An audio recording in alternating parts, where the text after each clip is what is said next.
আসসালামু আলাইকুম, আমি রিফাত হাসিব। আজকে আপনাদের মাঝে একটি টিউটোরিয়াল ভিডিও নিয়ে হাজির হয়েছি। আমরা দেখব how to merge two photos with Photoshop.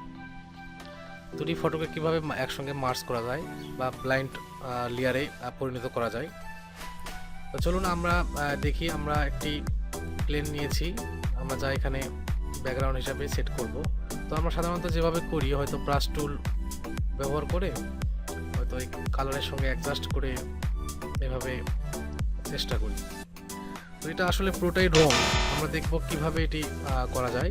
চলুন প্রথমে আমরা লেয়ার অপশনে যাই এবং এই লেয়ারটাকে আমরা ব্যাকগ্রাউন্ডকে লেয়ার বানিয়ে নেই।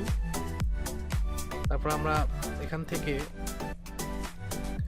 এই প্লেনটিকে এর উপর নিয়ে নিব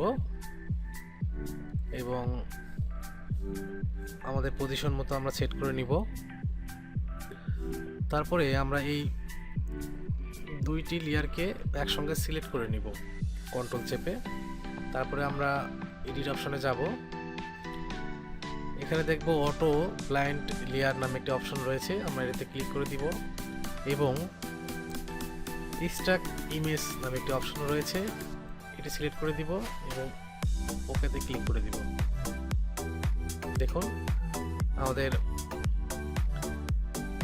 কত সহজে এক ক্লিকে কাজ হয়ে গিয়েছে।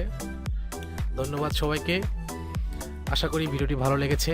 যারা ফটোশপে টিউটোরিয়াল ভিডিও দেখতে চান এবং বিভিন্ন টিউটোরিয়াল ভিডিও দেখতে চান, আমার পেজটি ফলো করে রাখুন এবং আমার চ্যানেলটি সাবস্ক্রাইব করে রাখুন। ধন্যবাদ সবাইকে, ভালো থাকবেন। আসসালামু আলাইকুম।